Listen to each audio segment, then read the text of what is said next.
Slimmy, Ego, Slimmy, Ego, Slimmy, Ego, Slimmy, hey. You already know what's up.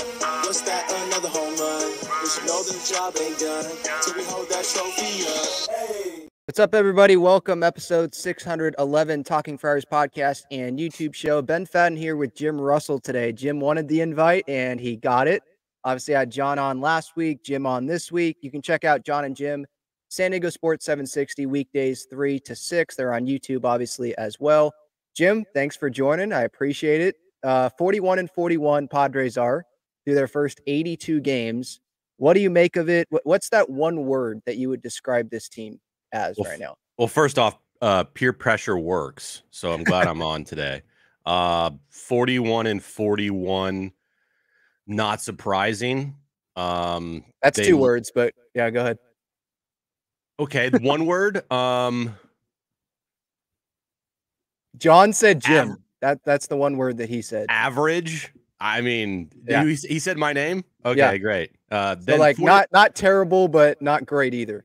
All right, so how I describe the Padres at 41-41 is John. There you go. There you go. Not surprising at all that they're here, really. Just with how this season has played out so far. They have stretches where they look really good, and they have stretches where they look really bad, and they just can't be consistent.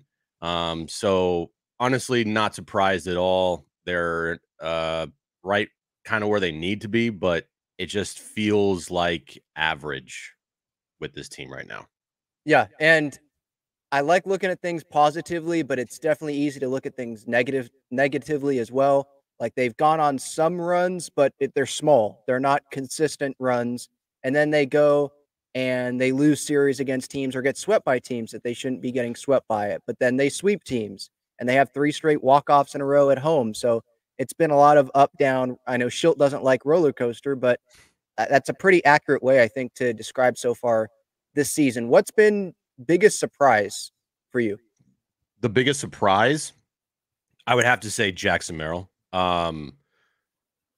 because there were so many question marks going into this season with a lot of guys, really, and there's a bunch of answers. But for me, it's Jackson Merrill, just because of he's playing a position that he's never played before to start the year. Started the year as a 20-year-old.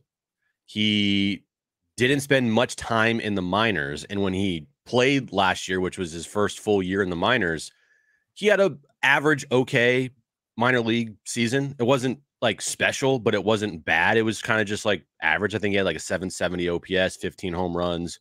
Like it was nice, but to warrant him to be the starting center fielder the very next year, it was like a, whoa, that's a pretty big jump. And it felt like it was more they're putting him there because they had a need than feeling like he was ready. But he has proved everybody right in the organization for putting him up and giving him the opportunity to be the center fielder for this team every day. And I just think that what he has done has been so impressive, from his defense center field to his plate discipline to his now power that he is showing, to his energy that he brings. He's showing traits of being a very, very special player. Now, it is early in his career. I know a lot of people want to jump to conclusions and say this guy is a superstar. I'm not going to go there yet. I'm going to say that he's showing signs of being a special player, but he's also, never played a full 162-game regular season in the big leagues. This is game, I think, 77 or 78 for him.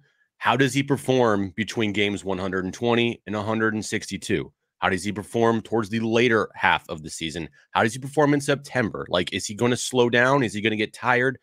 And those are questions that are all legitimate. Can he back it up? If he does have a really good finish to this season, can he back it up in year 2? Like, we've seen a lot of guys have great rookie years and then fizzle out. Hopefully he's not one of those guys. Hopefully he sticks and he's a cornerstone for this franchise for, 8, 10, whatever years to come as, in center field. But what he's done right now has been so impressive to me. And probably, yeah, it's my biggest surprise so far for the Padres in the 2024 season. And would you say that right now he's one of the leaders of this team by example already as a rookie? I would say yes and no. Maybe not as a voice. I know he brings the energy, but like leading by example, it seems like he's doing everything right.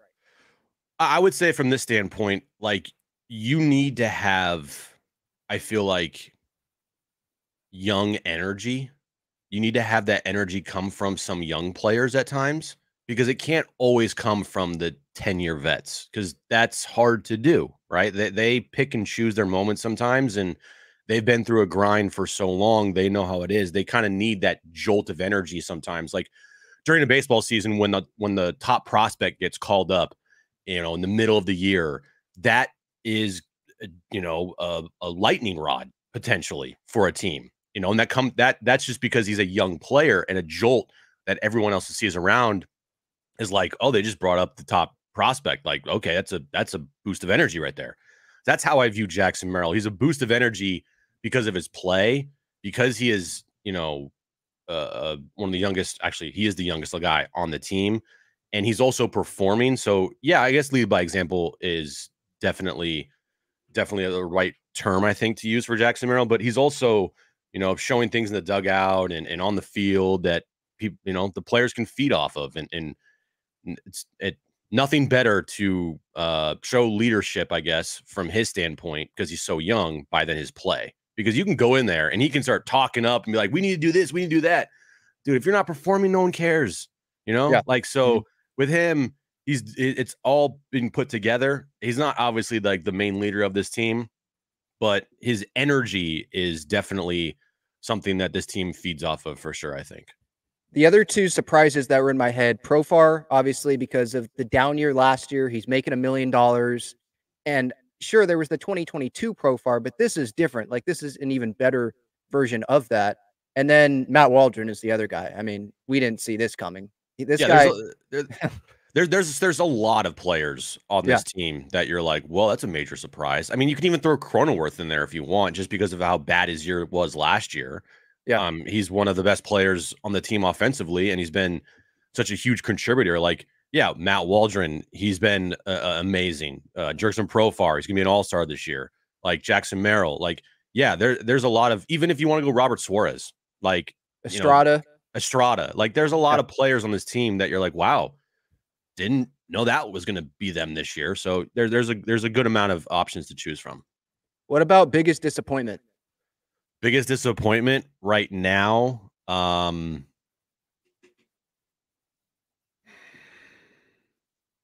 mean, the easy answer is Manny, right? But here's the Manny hater. It's not the Manny. No, I'm not the Manny I'm just hater because people say that about you sometimes. That's all. I'm just.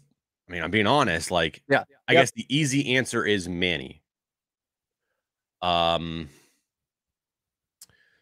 There's a couple you could go down, like, but all of these disappointments though involve some type of injury.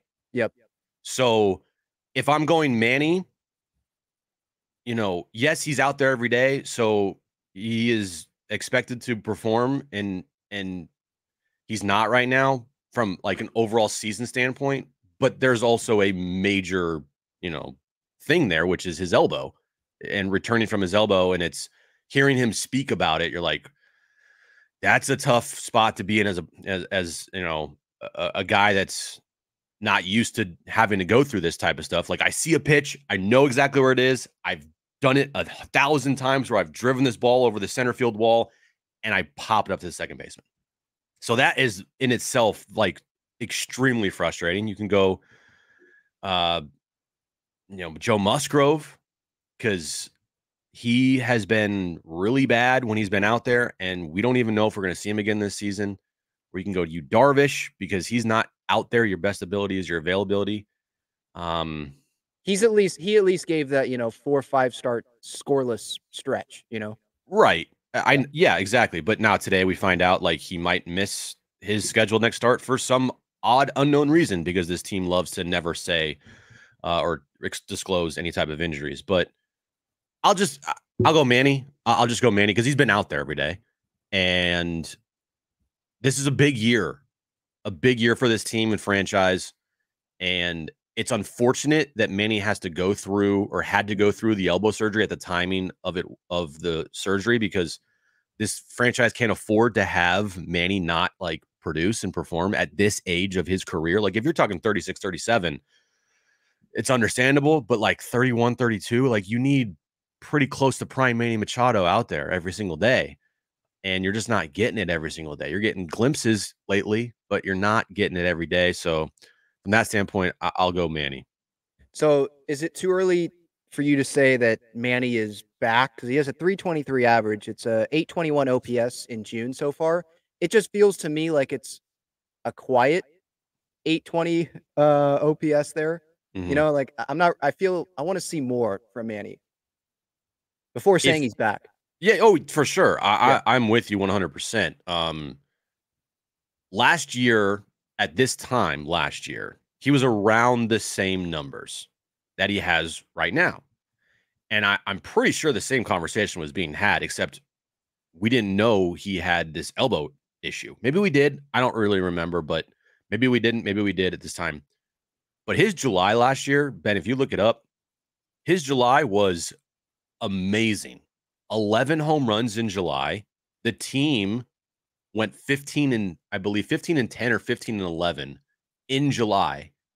And as I've said over the years, this team goes as Manny goes. Mm-hmm. When he is performing and he's hot, it feels like everything around this team is better. There's a lot of reasons why I think that, but just from an on-field standpoint, it helps the team win, because when Manny performs, I feel like the team does better overall. And I think that there is still time, obviously, left in this season to see Manny be Manny again. He's not there yet. It's kind of like a lukewarm. It's warm, right? It's warm, but it's not like Tatis's 17 game, stretch, or it's not even like Jackson Merrill's 2-week stretch here where he's just all of a sudden become like Barry Bonds.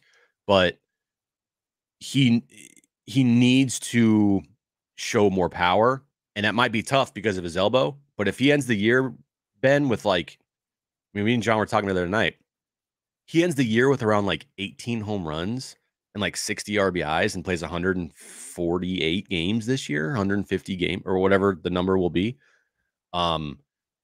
That's like easily far and away his worst season. Now, if he ends up getting hot at the right time down the stretch in September, say, and leads this team and has like an amazing postseason, and this team has a special postseason run like they did in 2022, no one will care at all about his overall numbers. But like, that's only if those things happen. So he's in a tough position where you're potentially looking at the end of the year where his numbers are going to be all career lows across the board. And the only way to really have people forget about it is you have to have like a hot postseason run here, or, a hot September to help this team get in the postseason. Other than that, it's not going to look like the best year for Manny, but I mean, he's showing signs of it now. You just hope that his July is like the same as last year's July. I also wonder if like this year, that July, because I did pull it up when you were talking about it. And last year in July, 25 games, had an OPS of 1,092. Yeah, it was amazing. Batting average of 309. Yeah, I mean, 29 runs driven in, 11 bombs in the month of July. Yeah, and that's 25 games.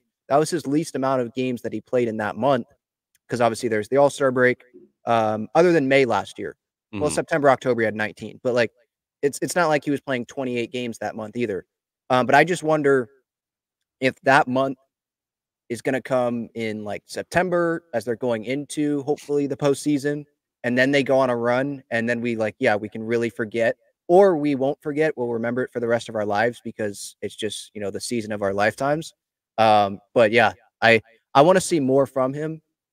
He needs to have at least one of those types of months this year, I feel like, for this team, because if not, they're just, I mean, they love 500. You don't want to stay under. Yeah, you don't want to stay around that 500. You want to, because at some point they're going to lose, 7 out of 10, I feel like, again. Or they could win 7 out of 10. Like, that's how they are. They're a 7 out of 10 win team, and then they'll go right back around and lose 7 out of 10 right after that.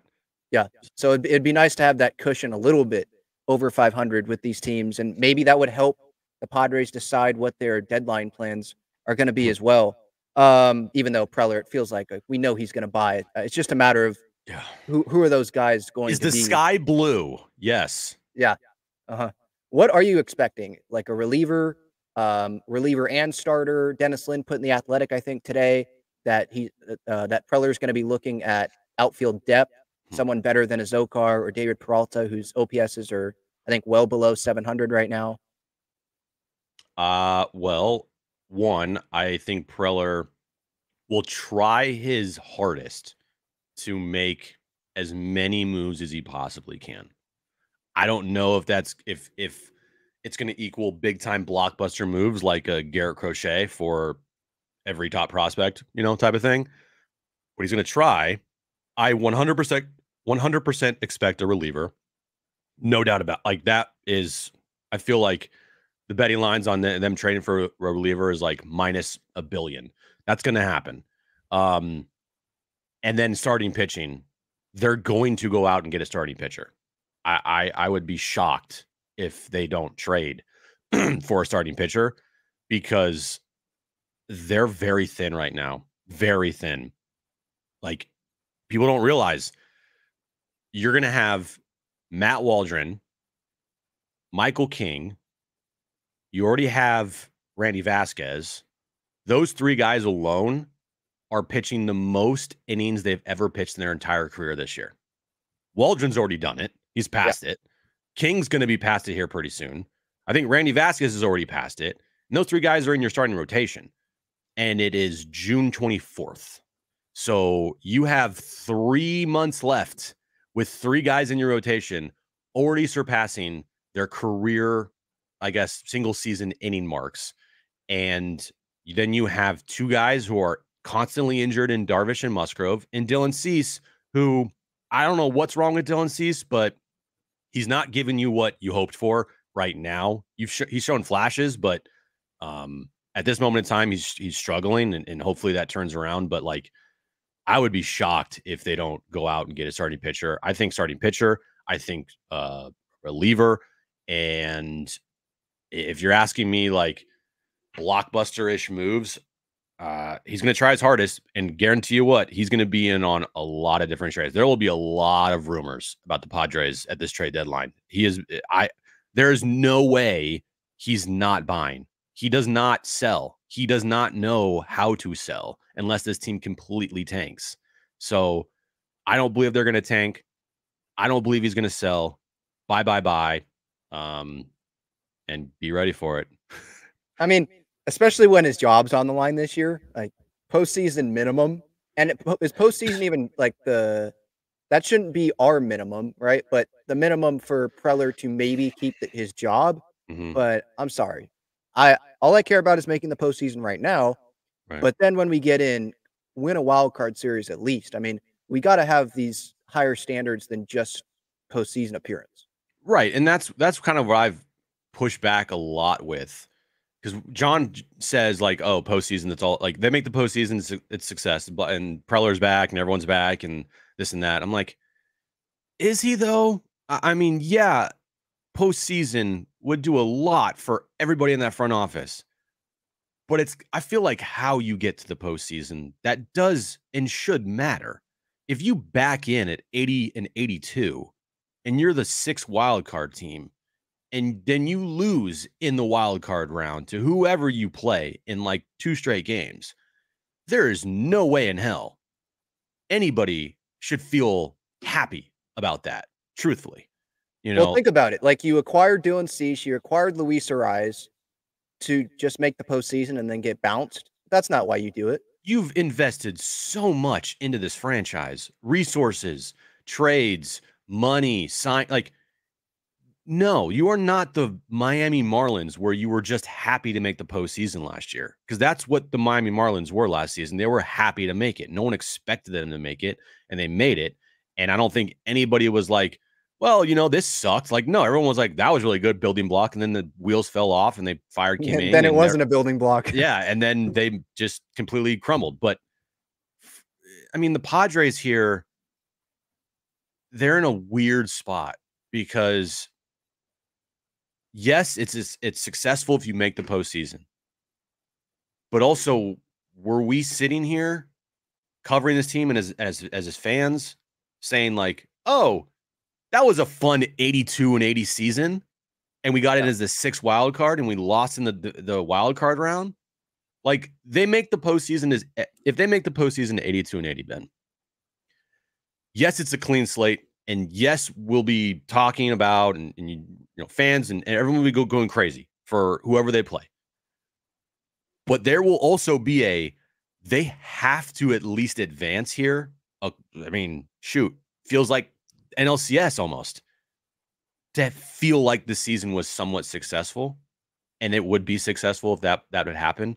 But still, I mean, regular season here, like just to win 82 games and be happy with it, I don't know, man. There has to be some type of bar that's higher than this bar that it's seemingly the National League wild card race. Because if they're just happy with jumping over this low bar here, I mean, shoot, I don't think that's what every fan wants all the time. And remember, they gave Schilt a 2-year deal. I believe that's what it is. Yeah, 2-year deal. Yeah, so I mean, when there's only 1 year left on the deal after this year, if the Padres make the postseason, they get bounced. Kutsenda and Grupner don't feel the same way about AJ as Peter did. Obviously, no one did. I think it makes it much easier to say, all right, Schilt, you only had 1 year left on your deal. We're just going to clean house here. Preller's through, I think, 2026. So that would be 2 years left. I mean, at what point, for me, it's like, especially if they don't make the playoffs, why not? And even if they do, sure, you have a point, the talent evaluation, Jackson Merrill coming up, and some of the top prospects as well that could be coming up. But it's been a decade with one postseason appearance right now. Because 2020, okay, whatever. But full regular season postseason appearance. Multiple rebuilds. You have all this talent. Last year, most talented team that Preller has assembled on paper, right? And didn't do anything. And this year, talented team again as well. And they're coming back in games. It just feels like they're more of a team this year. And so if they disappoint again, it's like, why do we continue to run this thing back here? And truthfully, Ben, I mean, I probably eat my words here, but I would be surprised if they didn't find a way to make the postseason this year. Yeah. I just would. I'm looking at the rest of the NL wild card and the teams that are in it right now. That will change a lot, like over the time of the rest of the season. But unless something catastrophic happens with this team, I'm just thinking to myself, I watch the team every day. I watch every pitch. There's no way that with the expanded wild card, they don't at least find a way to get in. Whether it be 83-79 or 82-80 or whatever the case may be, it just feels like that they're gonna find a way to get in, whether it kills everybody or not. Like they're gonna find a way in, whether it's gonna be the worst roller coaster ride ever or the best roller coaster ride ever. Like I just feel like they're just, and it's not, and it's have to do with the National League. And it's also have to do with what I've seen this team do at certain moments this year where I'm like, okay, that's a good baseball team. So I would be surprised if they didn't make it because of the National League and how just mid it is, and because they have qualities of a good baseball team. Unfortunately, they also have qualities of a really bad baseball team. For sure. Yeah. All right. This has been fun. Episode 611, Talking Friars podcast and YouTube show. Ben Fadden here with Jim Russell, John and Jim. Check them out. Weekdays, San Diego Sports 760, Padres wrap-up show as well after most Padres games on YouTube. Remember, main sponsor of the show, Gaglione Bros, famous cheesesteaks and garlic fries. Main location is on Friars Road. Check them out. They're at Petco Park as well. So if you're going to be there for this Nat series, check them out. Down the third baseline. Jim, thanks so much for the time, man. Appreciate it. Yeah, man. Thanks for having me.